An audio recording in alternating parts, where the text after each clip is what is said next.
Well, so if you haven't figured it out, I'm not Dr. Petra this morning. I'm Rev Karen. For those of you who don't know, I'm Minister Unbound here at CSLDallas, and I go out into the world to create community through sacred travel. And I have definitely been doing a lot of that this year, and it's been wonderful. And I tune in just like many of you online, and those of you who can't be here on specific Sunday mornings. I keep up with all of you, and I keep up with what's happening here and the themes. And this month has been very rich, yes? So I unexpectedly got to be asked late yesterday afternoon if I would be willing to do this talk, because Petra can't talk. She has laryngitis. She has no voice. So please hold her in health and wholeness and speedy recovery, that she gets her voice back and is back to her full-on Petra self. But I've seen the messages both online and through some emails about how rich this has been for many of you, the divine feminine theme this month, and especially for the men. I just want to say I love it when the men say how much this means to them. Give yourself a hand, men. You know? Because sometimes, depending on the message, we could feel like we're being left out when actually it's about all of us, because it's only one thing. So none of us can be left out unless we believe that we can be left out, and then we can be left out. But that's another message for another time. Today we're talking about caring for all of life, and specifically through Earth Mother. And I love that it is Earth has been portrayed for eons as a feminine quality, as a mother, Earth Mother. I want to start with this quote from Ernest Holmes. It's the only one I have of him today, so it's a meaty one in the beginning. And I love how he talks about this. He says, "These mountains here do not reflect the glory of God. They are the glory of God." In other words, there is a mountain which God up there, I don't really agree with that, but this is Ernest Holmes. There's a God up there which reflects into a mirror so that we can see the mountain down here. Now, I love that. It is as above, so below, right? I use mirrors all the time. Reflecting back. Exactly what I hold within must be reflected back without. So he's so spot on with this. And I love this. The mountain is God's idea of itself that way. Mountain is idea of God. And I do this, especially in wildlife photography. People wonder how I see so many animals. Even the guides themselves say, we never see this many animals. And I'm going to tell you my secret. If you want to see a lot of animals on this planet, and when you go out in nature, my secret is I get into a meditative state, and I do precisely what Holmes is talking about here. I go deep within and I say, God as orangutan wants to see itself as orangutan, and it wants to see itself as orangutan through the eyes of this orangutan. And in 3 minutes, the orangutan comes out. God as, I may have to take this off if this keeps happening, God as otter wants to see itself through the eyes of otter. Otter hadn't showed up for 4 nights for everybody else, but when I was in a hide in Scotland this past weekend, no one else wanted to take the risk of staying up late and not seeing otter. Otter showed itself at 11:45 p.m. Should I take off the mic?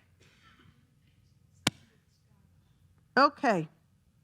So Holmes is saying this is why we can communicate with nature in her visible form. And he's calling nature a her. And that is why a tree can speak with us, which is most certainly can if we develop the ability to listen. So we can bridge ancient wisdom with modern environmental consciousness using the, thank you. Check. Hey, everybody. Ryan, I can How you guys doing today? do a hand mic too, no? Yeah, let's do a hand mic. That way. Awesome.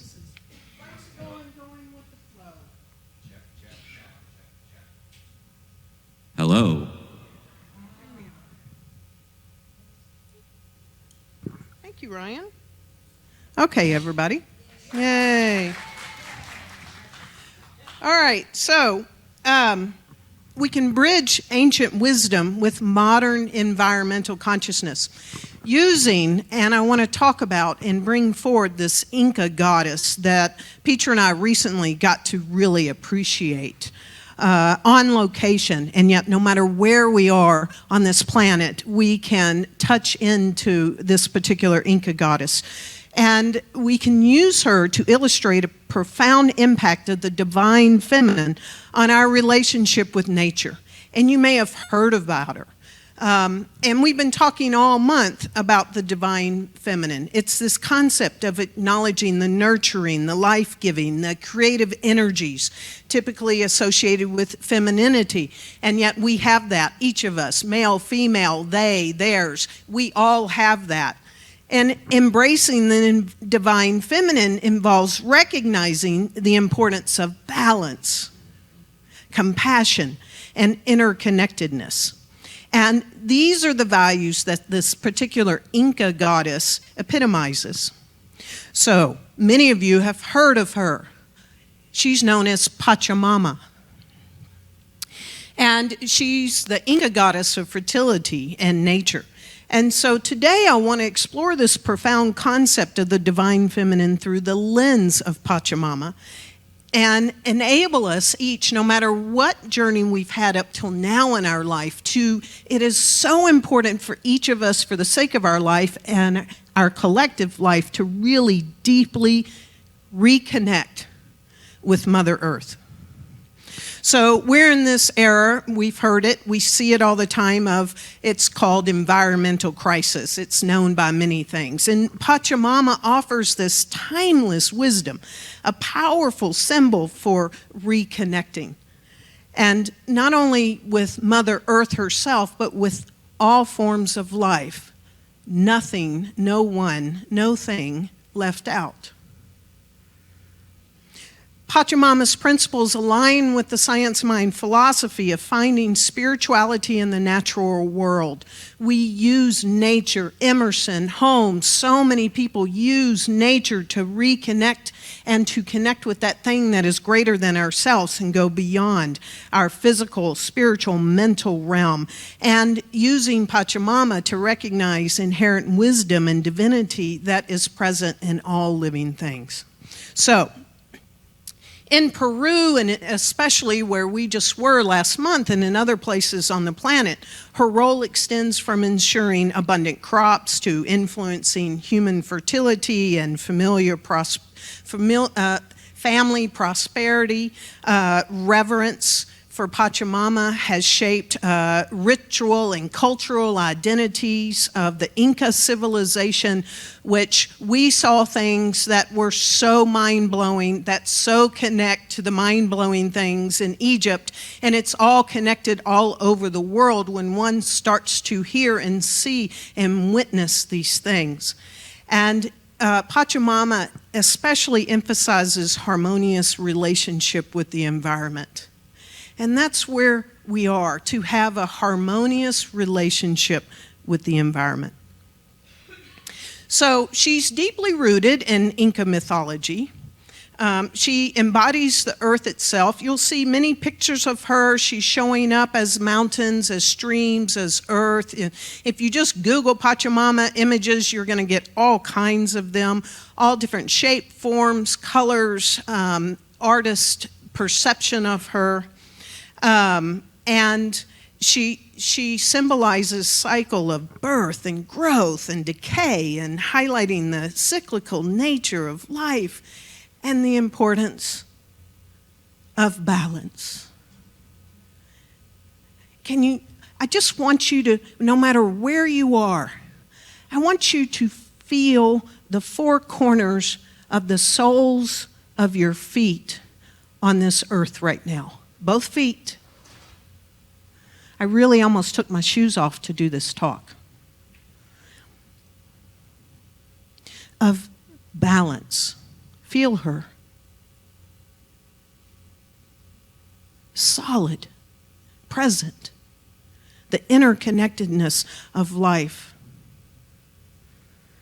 And so reverence for Pachamama, she's so revered in Peru and in other countries. She emphasizes the need to respect Mother Earth in the Indian cultures and to protect the natural world.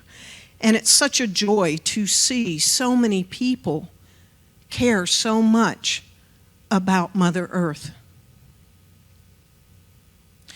So we know that there's this interconnectedness of all life forms and the importance of nurturing and sustaining the environment, especially for our future generations. There's not a single one of us on this planet right now that doesn't have a child in our life. It could be literally a biological child. It could be a biological grandchild. It could be a niece, a nephew, a cousin, a neighbor, a student. It doesn't matter. But we all have little ones in our life, right? And each of us can choose to take up, you may have heard it, it's called the seventh generation principle. Have you heard of that? The seventh generation principle. A few have, a few haven't, right? So we can take it up by being conscious of our own, we call it a garden patch, Petra and I. Like we have a garden patch. We intentionally decided to downsize and live in a small condo that doesn't take up much room. There's nothing wrong with having a large place to live, but we chose to have a smaller footprint. She chose to sell a BMW to get an electric car, bought it used. We can all choose, whatever it is, to consciously tend to our own garden patch. So the seventh generation principle is based upon this ancient Iroquois philosophy that decisions we make today should result in a sustainable world 7 generations into the future. So think, us, our child, our grandchild, our great-grandchild, our great-great-grandchild, our great-great-great-grandchild, our great-great-great-great, y'all help me, grandchild, you get it? And great-great-great-great-great-grandchild. 7 generations. It's not just a product that you can buy in Target. So Pachamama goes beyond this physical fertility to encompass spiritual and emotional nourishment. And it's the one thing that keeps me nourished is to stay in touch with her. And when I don't, I feel it, I know it, my life is different. And when I am in touch with her, everything changes. So we can call on her for spiritual guidance. We can call on her for spiritual wisdom. We can call on her to offer us blessings. And we can say, I honor you, I respect you. Even before we step on the grass, we can ask permission. It was so wild. Recently, in this month, I was in Ireland and Scotland. And before we did anything, we asked permission of the stones, of the grass. It's like, I asked permission, can I enter, instead of just traipsing around on the grass and just not caring about the stones. We laid down on some stones, and it was like this opportunity for me to know at a whole new level, the universe has got my back. I invite you to go find a large stone, White Rock Lake or wherever you are on the planet, You don't have to get in an airplane and travel and lay on a large rock and feel and know Pachamama and how solid and nurturing and compassionate and giving she is, and to know that the universe has got your back in a whole new way. So, her qualities are essential for the well-being of ourselves and our communities. So I explored, it's upside down. I explored Pachamama in new, grander ways in looking at this today. And let's look at her in modern times. There are so many artists that are painting and seeing and feeling and being with this energy of Pachamama in today's times. And so her influence has transcended her cultural origins, and it's been embraced now by new thought and new age movements and modern spirituality and spiritual people. And so people around the world seek to reconnect with nature and honor the earth and reflect a universal yearning. And we are coming together, aren't we, for an ecological balance and spiritual connection. And she is a conduit for all of us to do this. We can do this through rituals and ceremonies. We can individually touch the ground. When was the last time you put your hand on the ground? Yesterday. It might have been later for some people. You know, as I would walk in the Cliffs or Mower, I made sure I touched the grass as I walked. An indigenous person in Australia told me, every time you go out for a walk, touch everything. Touch nature, touch her, touch the trees, touch the grass. I'm touching her. He's touching me. Thank you, Ryan.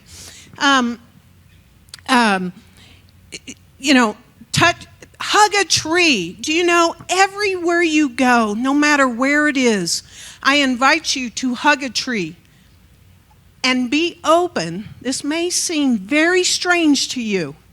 First time I did it, it was strange to me because I'm married to a tree hugger. But I hugged the tree, and I didn't hug the tree to give the tree anything. I now hug the tree, and I invite the tree through energy to share with me what it has witnessed. Think about this. This tree outside of CSLDallas, I want you to notice it when you leave today if you're here. Next time you visit us, look at the tree right outside our sanctuary. And it's got to be at least 30, 40 years old. I wonder what it's witnessed. I want you to witness the other tree just over there. It's much, much smaller, about half the size of this tree. I wonder why. I wonder what this tree has been fed and what it's witnessed and what it's been nourished. One of the most amazing, gut-wrenchingly sad moment is when I hugged a tree in Birmingham, Alabama, in a particular spot where the fire hoses were opened on people. And I hugged that tree. I'm feeling it right now again. And I wept because the tree shared with me what it had witnessed. And it was so sad. Horrifiedly so. So I invite you to hug trees to see what Pachamama has to say to you. Remember, Ernest Holmes says we can hear the trees if we listen.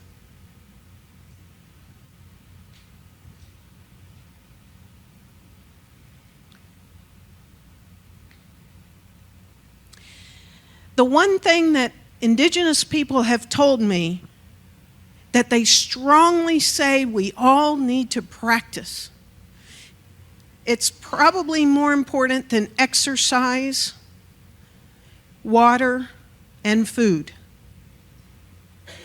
is intentionally spend 15 minutes a day. That's very little in 24 hours. Intentionally spend 15 minutes a day walking barefoot.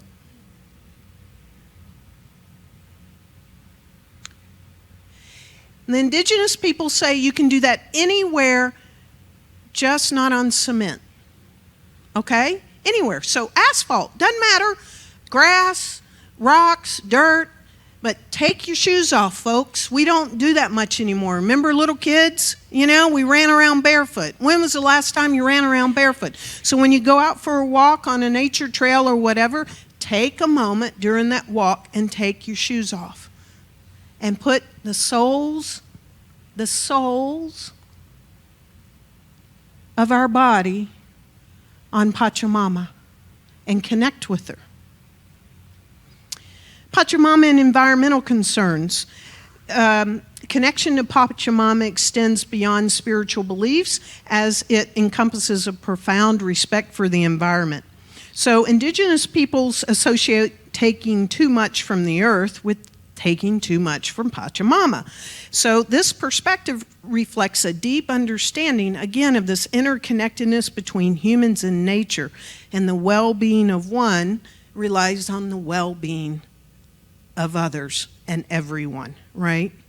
So the concept of sustainability is embedded in the reverence for Pachamama in these cultures and teaches us to live in harmony with the earth and to be mindful of our actions. They believe that, of course, taking too much from nature is disruptive, and it's a delicate balance, and we're starting to witness, whether some people believe it or not, we're starting to witness this delicate balance can become imbalanced. And it can lead to environmental degradation and depletion of our natural resources. We've always had enough. It's just how much are we taking from her, right? But there's great news. There's great news. When we look at this lens through Pachamama, and we look at the Incan cultures and the indigenous cultures and their devotion to Pachamama, we see that many of the indigenous cultures have become advocates for environmental preservation and sustainable practices, and they are making headway. And we can join them in making headway. So, Ecuador, the 7th chapter. Remember the 7 generations? It's called the 7th chapter of its new constitution is entitled Rights of Nature. This document establishes Pachamama as a legal entity for the first time in history, stipulating the right to an integral respect for nature's existence and for the maintenance and regeneration of its life cycle, structures, functions, evolutionary processes, and restoration. And this new constitution was approved in 2008 after a referendum with nearly 64% of the votes in its favor. So at present time, the Ecuadorian Constitution is the only one in the world where this kind of recognition exists. But I know that it's not going to be the only one where Pachamama is written into the Constitution. What about that for us? And it's gone way beyond indigenous communities. We have other good news that I'd like to share, and this is current in this week's news that you're probably not hearing about. Papua New Guinea passes new laws to protect biodiversity. So Papua New Guinea recently passed a protected areas bill, signaling a new area for biodiversity conservation. And it took 14 years for it to happen, but it happened. And it's in play. And so they have support from the Australian government, and the bill paves the way for traditional owners to have greater control and benefit from conservation. Here's another place. Rewilding in Romania hits the news this week. They've scaled up their southern Carpathians with 2 national parks, pledging more than 105,000 hectares of additional land. And bison are free roaming, and they're thriving in Romania. Bison. And they're getting ready to reintroduce griffon vultures in 2025. Hey, the Yosemite of South America. Now this one just thrilled me to no ends. In a landmark agreement, a Chilean businessman has agreed to sell his 325,000-acre property to the environmentalists who fought against his development plans. Can we clap for that?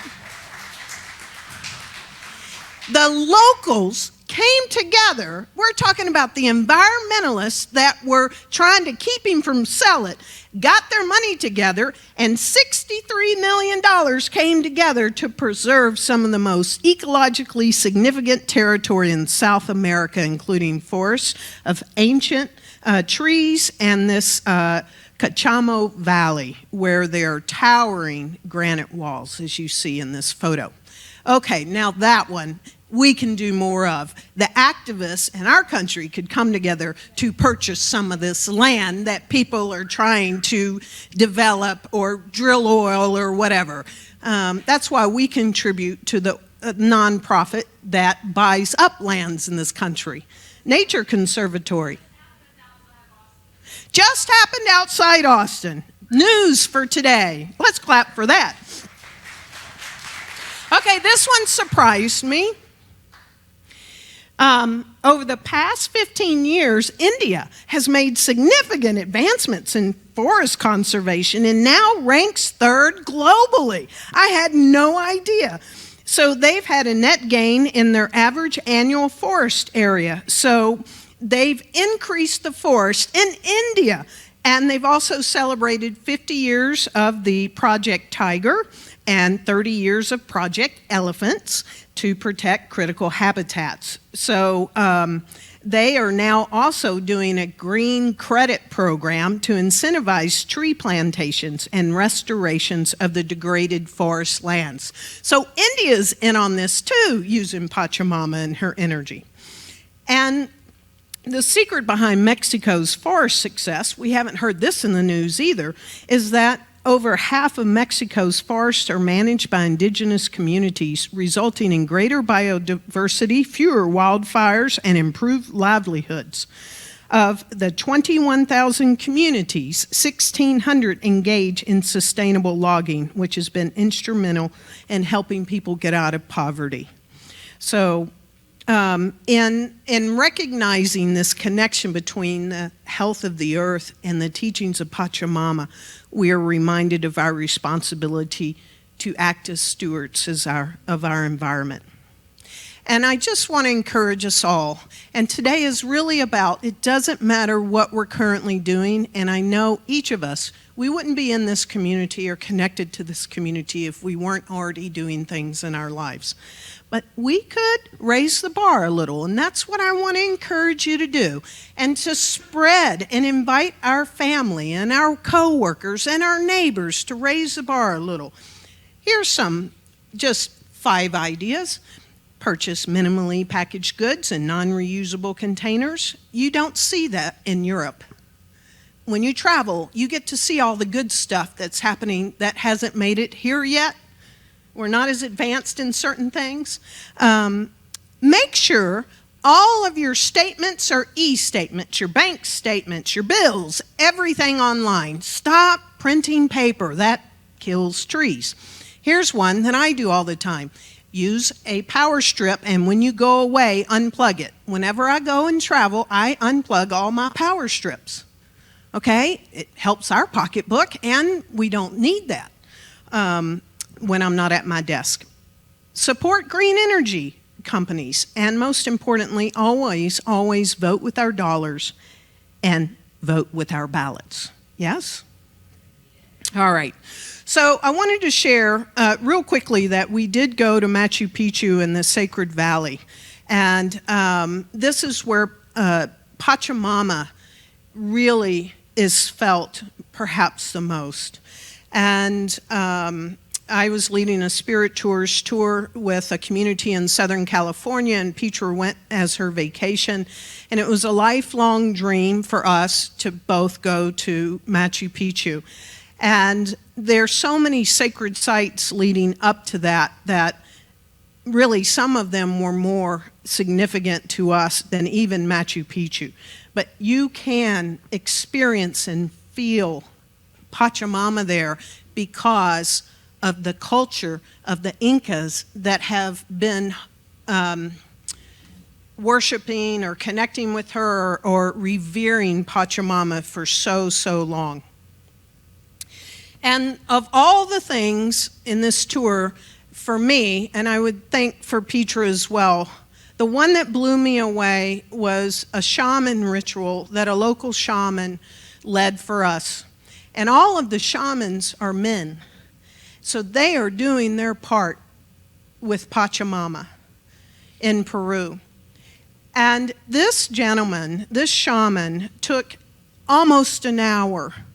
He gave us 3 coca leaves each. He asked us to make wishes or to say what was it we wanted in each of these leaves for ourselves, for someone close to us, and for the world, for humanity. And so we blew into what it was in each of these leaves. And then he carefully took each leaf from the group and he blew. And then he proceeded to bring out one by one specific things, blessings for our leaves for almost an hour. It's like it was unheard of in my life. We were weeping while he did it. He ended up, in the end, these are all of our leaves underneath there with intentional layers upon layers and blessings and blessings and blessings, even sprinkles on top, right? And fruit and just all kinds of things, like peeps, just things you wouldn't, it was just unbelievable. And then we went to another place and he built a fire and he did blessings and he brought in Pachamama and he spoke about Pachamama and the earth, and it's like I'm there all over again. And then he burned it. What he had taken so much care to do for each of us to ensure that our blessings, our wishes, come to fruition for ourselves, for someone close to us, and for all of you. We can do this at any time, any place, anywhere. Make a ritual. I think we've gotten out of touch with rituals in our life. I invite you to do the ritual of getting barefoot. I invite you to do the ritual of touching trees and grass and leaves. Just not the poison ivy, stay away from that. But let your body touch her in new ways. Connect with her. And then finally, we were so moved after everything that we had been admiring this particular artist's pieces of artwork. And we were in the last day in Cusco, and Petra said, we were walking, and she said, I want to go back in there. And we walked back into this little artist shop, and as it turned out, we started looking and deciding, and we want this one and this one and this one and this one, and we have a little condo, right? Not much wall space. And it just so happened this gentleman came up to me and he said, well, do you like that one? And I said, yeah. And he said, well, I'm the artist. And so we bought 3 pieces, by the way, but this is the one I want you to look at. Just want you to look at her. Because when I looked at her for the first time, I cried. And what he says this is Pachamama. And he goes, and he kept doing his breath, and then he went, And he said, this one is peace. And that's what made me cry. The first time I looked at this piece, I felt peace. I felt grounded. I felt the earth. I felt Pachamama. So art can inspire us.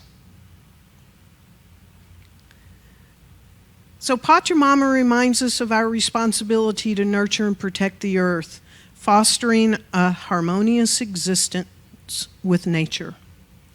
And by embracing Pachamama's teachings, we can cultivate a deeper connection with Mother Earth, ensuring a stable and balanced future for all life forms for those 7 generations to come. Touch her, feel her, know her, be her, and so it is.